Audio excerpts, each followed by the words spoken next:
Right lads, we are back again for another pick video. It's time for 314 in Miami. Last week's card was a bit of a disaster in all betting terms and everything else.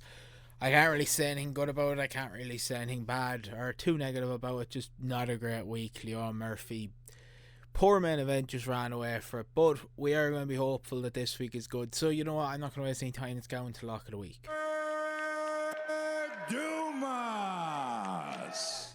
Yes, so there you go. The lock is going to be Florida's own Big Sadiq Dumas at 13-8. I believe the Sadiq Dumas has this fight in the bag.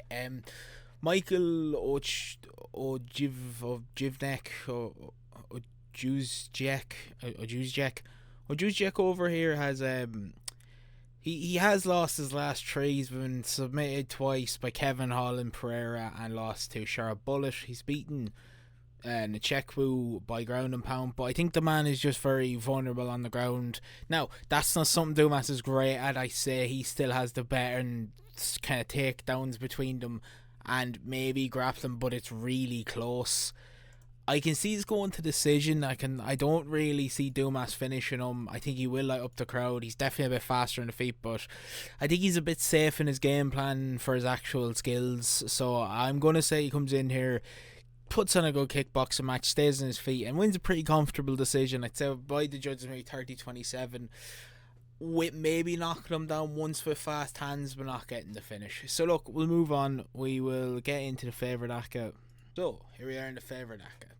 So we have Gene Silva. He's fighting Bryce Mitchell, Tug Nasty. I just believe that Gene Silva has kind of already breezed past a lot of fighters that he's fought. He's 15-2. He's taken down Drew Dober, Charles Jourdain, Will Watson. He's finished most of these in the first round. The only person who's gone to decision when you are on the contender series of Vallejos, who's clearly shown that he's good. I do believe that Tug Nasty's losing his chin. Like, all the same, Josh Emmett absolutely brutalised him, and fair enough, you got brutalised by Josh Emmett, nothing wrong with that. It's just one of those ones where I think if he starts to fail takedowns, he's going to get annoyed and try to strike with Silva, and I think that's for Silva. Could catch the finish. I do think decision. I think that Silva has shown great wrestling in his career so far. His Charles Jourdain fight was good. Now, I know Charles Jourdain's a very, very lower competition wrestler than Bryce Mitchell, but I think that Gene can start to catch him in knees as well if he keeps diving in and keeps pushing for them. A lot of people have said it's going to be a Pat Sabatini, Brito situation. I do not see that. I do not see Gene Silva not being able to get up off his back either.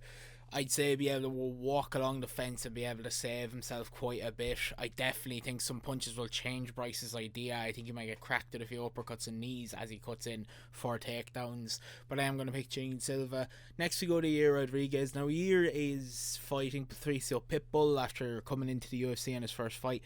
Very high competition. The UFC must rate Patricio quite highly. He was a two belt holder in Bellator, so they're definitely respecting Bellator with this. He was 26-6 in Bellator, or 24-6 in Bellator. He had a title for so many fights. He defended the title 3 times. He defended it 5 times and then won it back again. He descended the belt 8 times over 2 reigns.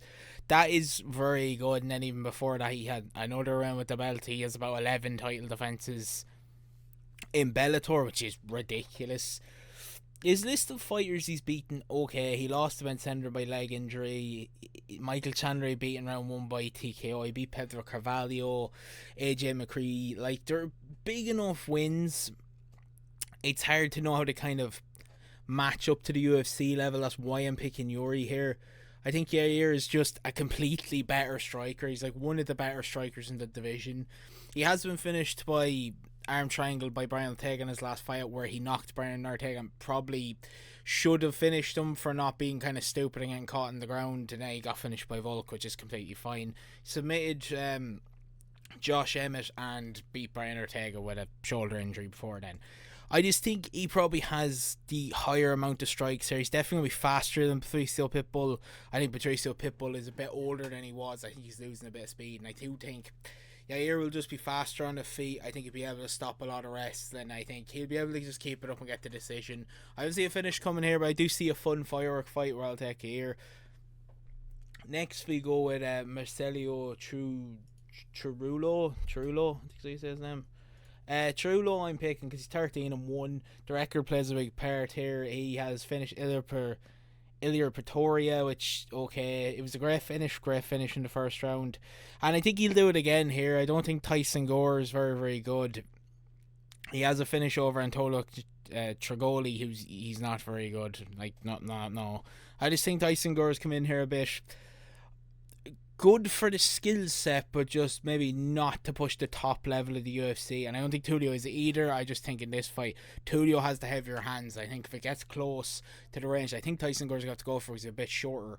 He's going to kind of look to push inside, and that's when I start to get caught. And I think Tulio finishes him in round 1 or 2 if you have that in your app. But we're going to pick him there.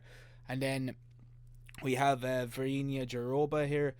I'm going with Jaroba because of Jan's kind of wrestling still not being it. The weakness has been fixed a bit by Team Alpha Male, but I don't think you can really fix it fully. She's just someone who gets controlled too much on the ground. Look, to lose to Whaley and actually to take her round off Whaley was ridiculously impressive. You could have had a stoppage in that fight. You never know for Jan. But if we're looking at it being 100% realistic, Jaroba doesn't have the greatest chin and can get caught. She's never been finished by KO, but she can get caught. But I can see this just hitting the mat.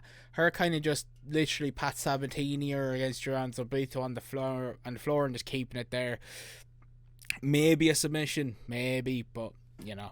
I'm actually going to add in a new segment here, so give me 1 second. Right, so I just realised as I was editing this, I didn't even talk about the Dominic Reyes fight. So just I'll quickly talk about here. I have gone with no distance. I just believe that both men are live for a finish. Kroloff is great on the ground, and Dominic Reyes has the power in the hands. So it's really kind of that dynamic. If Kroloff gets him down, I think Kroloff submits him. If it stays on the feet, I think Dominic Reyes will finish him. I think Dominic Reyes has the higher punching power. Kroloff has only been finished once in the UFC out of 12, but that can always change. He has finished Gustafsson, Span on the ground. He's lost to Paul Craig on the ground. He has finished Ovsen Peru on the ground. He actually got submitted by Jan Blachowicz. Finished quite a few people, and then Dominic Reyes has, I think every one of his wins has been a finish. Actually, I don't think he's gone to decision too much. But, like, again, he's finished Anthony Smith, Jacoby, Weidman. I'd actually go to decision twice. He finished Jared Cannonier, Jeremy Kimball. So, you know, he's finished a lot of fighters. That's the way I'd look at it. I just think there's a finish definitely incoming inside that fight. But who gets it? Good question. For finish Aka for me, or maybe the best bet Aka. So we're going to start with Haley Crown versus Noel nor something, the French one. To be honest, I think this fight just goes to decision. That's why it's over 1.5 rounds. I don't really think there's any danger of this not landing. Both girls just have gone to decision. Even at that, Melissa Mullins was finished in the second round, the 6th minute or the 3rd minute by Nora, which, okay, fair enough, that's fine, still land even if that does happen. And Haley Crown has just gone to decision on most of what she's fought. I wouldn't really say there's a finish coming in this. I really don't have to say anything. It's over 1.5 women's fight. Easy money. It's actually 2-9. I realised I forgot to put the odds there, but it's 2-9. Right, the next one we go into is Chase Hooper. Now, to be honest, Chase Hooper, I'm picking and Jim Miller because I believe that there actually isn't going to be a finish, or this fight will not go the distance. This will have a finish. I think Chase Hooper could catch Jim Miller with his long fucking frame, maybe get him in a knee bar or like an arm bar or something because of his long frame. He's probably pretty live for the submission. I like Jim Miller. Jim fucking Miller's the man, but unfortunately when he's fighting someone younger and more up on the rise, I think he will probably sit in Chase's guard or swing down to try to catch him or something like that and get caught by an armbar by Chase's long arms. So I do believe that there is no distance to come. Look, Jim Miller could either finish him. That is very live. I think both these have a very, very good chance. Next we go with one that's a bit confusing because I never go with the distance, but I'm going to pick it for Sadiq Dumas. I know he's the lock, but I believe that Sadiq Dumas is just someone that will just... He has too much of a kind of defensive style for someone who's actually kind of dangerous on the feet, to where I believe this will just be a kind of hold him up against the cage sort of affair, try to win the grappling and land better strikes in the feet. He's gone to decision with Cody Brundage, Abus Assadir and Dennis Tillulin, all in the UFC so far. He doesn't have a finish in the UFC yet, and his only loss is by finish, but it was by knockout. I don't see Mike having really any power in the hand still, though. Maybe if it hits the mat, you could be a bit more in trouble. I can see a biased crowd definitely giving it to Dumas if it's close. Maybe even a 30-27 if they're just kind of listening to the crowd. But that's the way I'm looking at it. We'll get down to the underdogs. Right, lads, so we're now on the underdogs. So we have Dan Hooker at 7-5, or sorry, Dan Ige at 7-5. He was actually very close to being locked, I'll tell you, but I've decided not to, because I do think that there is still a chance that Sean Woodson brings out the perfect game plan. Now I think that chance is 30%, but I do think it's kind of a fight that runs straight into Ige. Every time Woodson stepped up, he kind of has looked pretty poor, and maybe took a few decisions that kind of looked like he lost. Not really been in the same level playing field. I think this is a perfect fight for Dan Ige, because Woodson will have to come in, and once you put pressure on Woodson, trying to fight on the back foot at distance is hard for him. He can't really do it, and I believe that Dan Ige is the person to put some pressure on him and land with those heavy hands. He could even finish him. I won't say that he will. I'm just thinking, yeah, Danny, get the odds give me to him. And then picking the damage I think is the second highest underdog on the card. It's kind of mad, because Julian Rosa is great with submissions. That guillotine's solid, and he's finished a lot of lads with it. But if we're looking at it from a realistic standpoint, the damage is hard to submit and will keep pushing forward. Where I believe that the gas tank of Julian Rosa could start to crack. He's a bit older, not really the same sort of gas tank that we're known as, like a Darren Elkins. He's never been submitted, and I don't see that happening, but he could get caught with a punch. We do always forget that Darren Elkins still has power in the hands. I just think Darren Elkins grinds out to 15 minutes here. I think the cuts start to flow. I think blood starts to get out of him, gets slippy, slips out a few more submissions than he probably should if they were to land. I think the ground game is very even for both of them. I don't really think there's one on the top of the other. Very, very fun scrambles coming from Darren Elkins if he gets into a fight like this.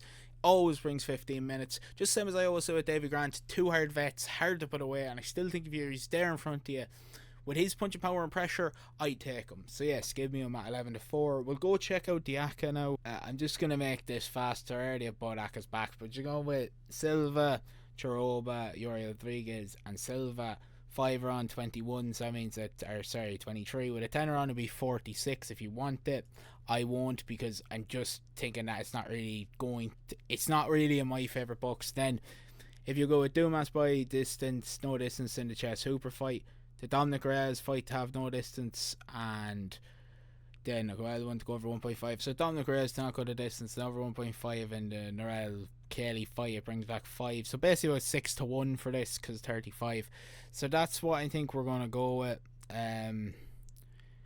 I'll give you the quick run through of what I think of the rest of the card. I think I've covered a lot of fights.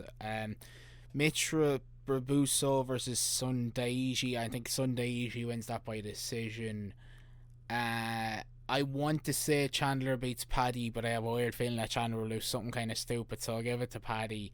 And in the main event, I'm really split on it. If you have the chance to back a draw, I'd back a draw, because honestly I don't know who to say. I swayed towards Diego Lopes and Volk so much this week. If you have really pushed and had to make the decision going to head, I'm going to go with Diego Lopes. I think that he has enough to be able to actually finish Volk, to be honest. But I'm not going to go out with that on full claim. I'm just going to say that I'm still kind of just stuck about it. So, if you did enjoy the video, please hit the like button, hit subscribe, and I'll see you in the next one.